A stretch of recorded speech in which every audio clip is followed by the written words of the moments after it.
Roland Mumford with Mumford.law. Today we're going to discuss a video where a homeless lady, clearly with mental health issues, is in a hotel lobby, and we're going to look at how what I believe is the police officers acting appropriately. Obviously, we do a lot of videos about police misconduct and violations of the Fourth Amendment by police officers, and that's obviously what the nature of our channel is about, or civil rights in general, including employment discrimination in cases that I do. But in order for me to have intellectual honesty and credibility, we can't just always complain about police misconduct and call it out. We also have to applaud when police officers get it right. I don't believe that 100% of police officers are pigs, like some of you say in the comments. I just don't believe that. I believe that the vast majority of officers are professional, that they have integrity, whether that's 80% or 90%, whatever it may be. I think it's 10, 15, 20% that need more training. And then you probably got 10% that just absolutely violate their oath because they feed off the authority, which leads to the misconduct. Anyway, so we're going to take a look at this video and kind of analyze it step by step and how the police officers contend with this lady in a hotel lobby, clearly demonstrating a mental health manifestation. And it ends up becoming into a physical use of force where this lady literally starts boxing like Muhammad Ali. But before we do that, I'm doing this video while watching the national news about the Charlie Kirk assassination. And regardless of whether you're on the right, conservative, or whether you're on the left, liberal, or in the center, this country is really divided. There's a lot of hate in this country. And what is odd about me is that I am a civil rights activist and advocate as an attorney. And many of the attorneys that do what I do are very liberal. But I'm actually quite conservative. I'm a Republican. I'm a big Second Amendment supporter, but I'm also a big free speech supporter and advocate. And a lot of people find that interesting about me. But there's some civil rights attorneys that are conservative also. But it's about the Constitution. If we're going to support the Constitution, conservatives support the Second Amendment, for example, well, that makes them conservative. Well, at the same time, those conservatives have to be intellectually honest about the First Amendment and about free speech. Now, you could say that that could go for liberals or conservatives, but it seems you hear more about that on the left. Regardless of where your political stances are, your beliefs, and so forth, the Constitution is what it is, and it says what it says, and I'm a textualist. I don't believe in this argument that the Constitution is a living and breathing document and it should be interpreted with the times. I believe it should be interpreted based upon the founders. I want to extend my condolences to the Kirk family, and I hope that we can find a way that we can have civil discourse in this country peacefully. So let's get to the video. I hope you enjoyed this video. Please let me know your thoughts in the comments after watching this video. All right, so let's take a look at this video of this interaction between these two police officers and this lady that's in a hotel lobby where the hotel wants her removed. She's clearly having a mental health manifestation. I believe these two officers were professional. I believe they exercised restraint. But one of the things I'm curious is to get your opinions in the comments. Do you think that they should have had another officer who is trained to deal with mental health crises, or such an officer that would be paired with a mental health professional? Now, I don't know the size of this police department, if they have the resources for that, but let me know your thoughts. But I think that they did exercise restraint, but I'm curious to get your feedback. Let's take a look at this video. Four, give a check. No. Stop. No. No. I'm gonna tase you. Say something. Hang on, Nemo. Don't tase her.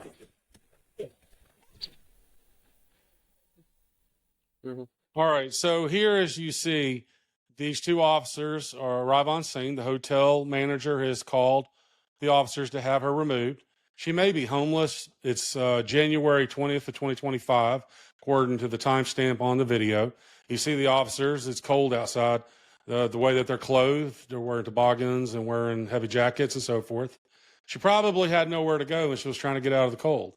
And I think that one of these two officers probably really recognized that and demonstrated some empathy and humanity. And as I said in the first part of this video, in the introduction, you know, for us to call out police misconduct and maintain intellectual honesty and credibility, we also have to call out good police work.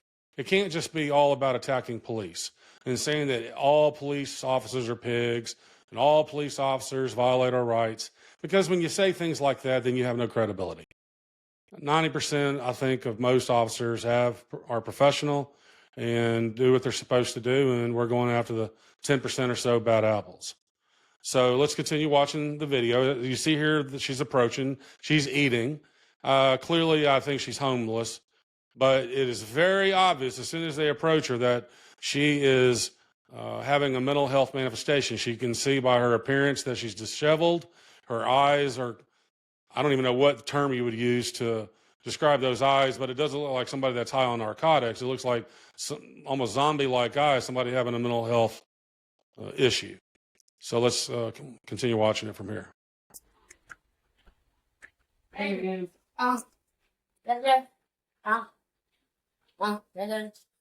So the business is wanting you to The leave. business, it ain't business, it's a house. This or not hospital, this So here, now the officers really understand what they're dealing with. This lady doesn't even realize that she's in a hotel. She thinks she's in a house, and then she starts asking about a business. So she really doesn't have the mental faculty or the competency to even understand where she is. hotel. You got from the hotel. Yeah. Hotel party, you in the hotel. Do what now? You in the hotel. Yeah, this is a hotel. This is balls. Yeah. I ain't born yet. That's one. You put me in a police car? No. Now, let's look at how this officer confers with her. He's got one hand in a pocket. He's just kind of acting relaxed. He's speaking in a calm voice, and he's not escalating things. And that's the proper way to do things. Whereas, obviously, in most of the videos that we see, police officers go 0 to 60. They escalate matters. And this officer demonstrates a lot of humanity, as you will see in this video. We don't want to do that. So, Yeah. I think the police all right. He says that they don't want to take her to jail. You take to the precinct? No. Right here. We just need you to hit the road. Now I'll be up after my food I leave. Well, unfortunately, we can't do that because they're asking you to leave, okay? And then well, I leave. Because they're asking you to leave. They want you off. Turn around here. It does not matter. Leave when you know it's there. Listen, it doesn't It's not matter. there. Listen. It's not there. Listen to me. I am speaking to you. Now here we hear the other officer. He's raising his tone, but she is starting to be passively resistant, maybe a little bit actively resistant. She's raising her voice, and I think that he's responding with a similar tone, but to demonstrate authority. And this is where things now start to escalate a little bit. Yes, you do. You're either going to leave or you're going to go to jail. Do you understand me? Go to jail. You're either going to leave or you're going to go to jail. No, you gonna go to jail. You hear me? You gonna go to jail. She's telling the officer that he's going to go to jail. Clearly, now we really realize a mental health manifestation here. Completely incompetent. We're saying the things that she's saying. You can tell by her voice and her cadence and her speech pattern that there's mental health and medical issues here, most likely. It's obviously she's homeless. Man, we don't want you to go to jail for trespassing. No, you trespassing. She's calling your shirt. You trespassing. That's obvious. Now, apparently, the officers are trespassing. Well, when we see the gloves come out, we know what's about to happen. That means there's going to be some kind of use of force.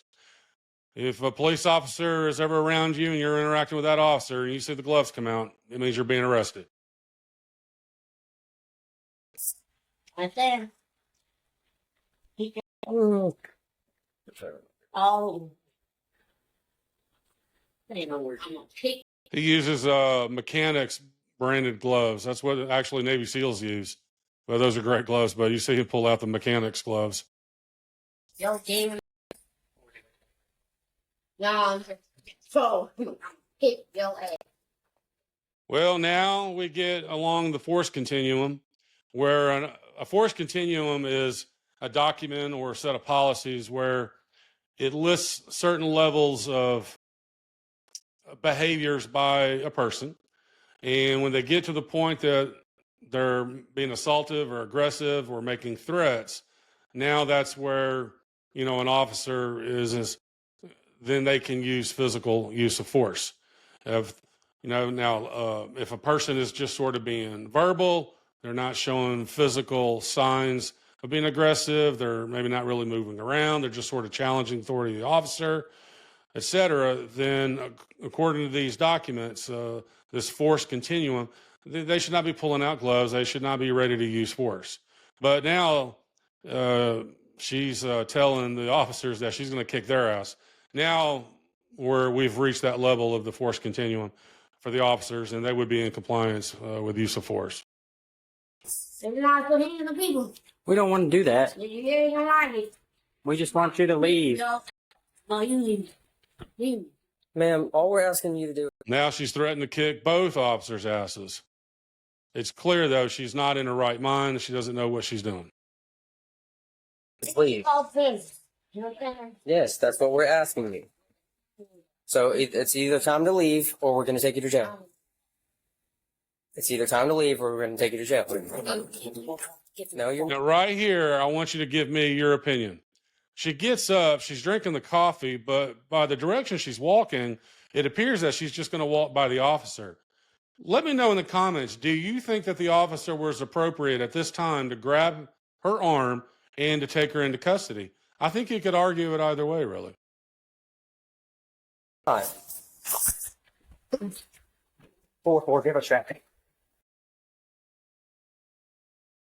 And now you're about to see her pull a Muhammad Ali. She it literally looks like Muhammad Ali's stance boxing. No. Stop. No. No. I'm going to tase you. Look at those eyes. Hang on, Nemo. Don't tase her. So you see there where the officer is about to pull out the taser, and she is closing the distance to the officer. Obviously here, he would have been completely within his rights, department policy, and within the Fourth Amendment to use that taser, that level of force. But you hear the other officer say, don't taser, don't taser. You continue to hear his humanity, and we really have to applaud this guy. Let's watch what happens from here. 4-4, signal 19. Nemo, more. Just go. All right, I got her hand.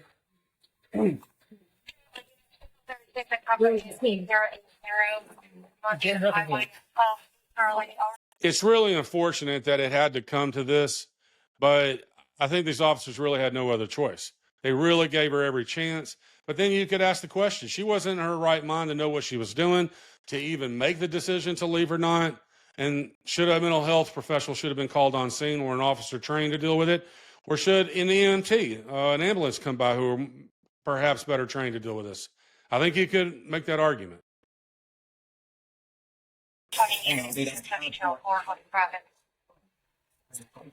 Stop. Stop! Get up! Stop. Hey, now. Hey, it's a prayer no more. Get down. Get down. Stop. Stop. Stop. Roll over. I got her. Wait, bro.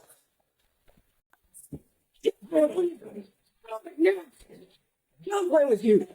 Give me your hand. Stop. Give me your hand. Give me your other hand now. Stop reaching. Got my leg, man. Give me your other hand now. I'm just Stop resisting. Put your hand behind your back. Put your hand behind your back. Put your hand behind your back. No, it is not. I'm here. So one of the other things that comes up is they're issuing her commands. She's obviously resisting, but does she have the mental competency to understand the nature of the command?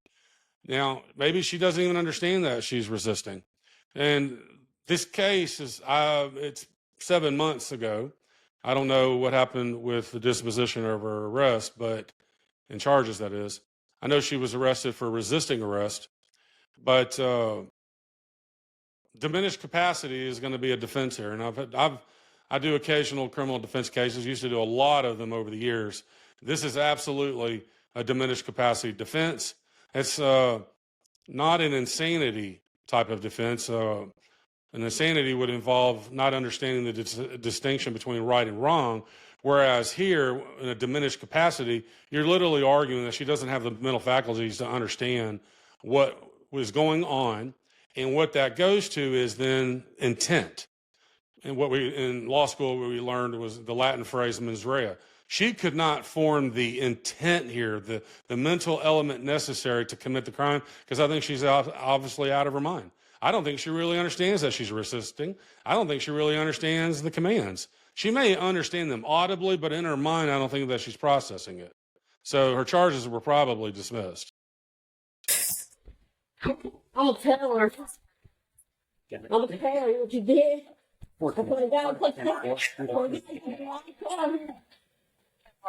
I'm telling you. You know what I'm doing?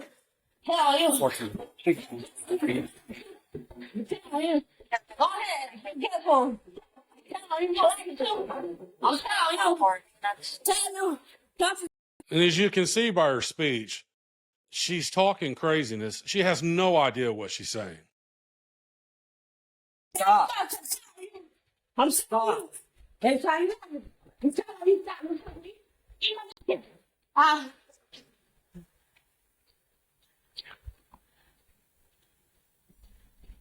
Hey, let go of my arm. You heard me? No. Let go of my arm. No. Boy. No.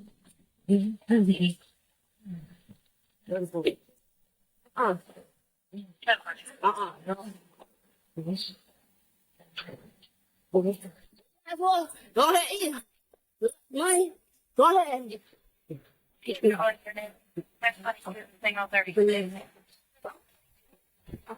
Money.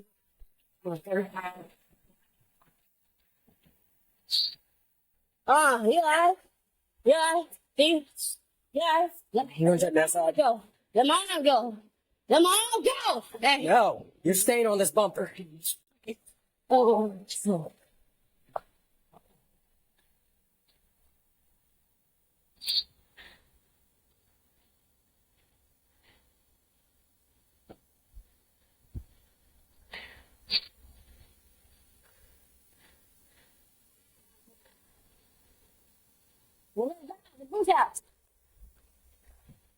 Come on, get your arm, my mom.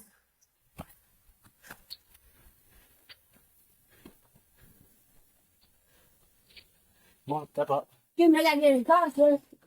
If you don't, we're gonna have to. I didn't double watch this one. Excuse me. Move your arms like getting car. Can you move your arms like getting car?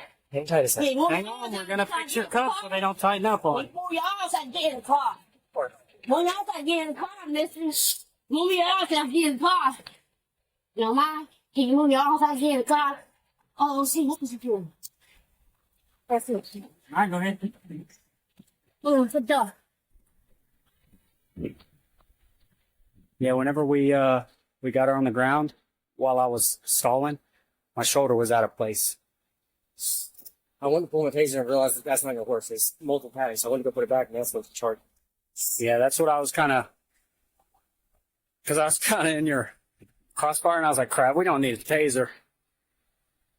Yeah, but then she actually took it to you. I didn't think she'd do that. Oh, I got to hit the face with a coffee cup. And That's why I backed up a little bit. I'm going to go grab her stuff from inside. Well,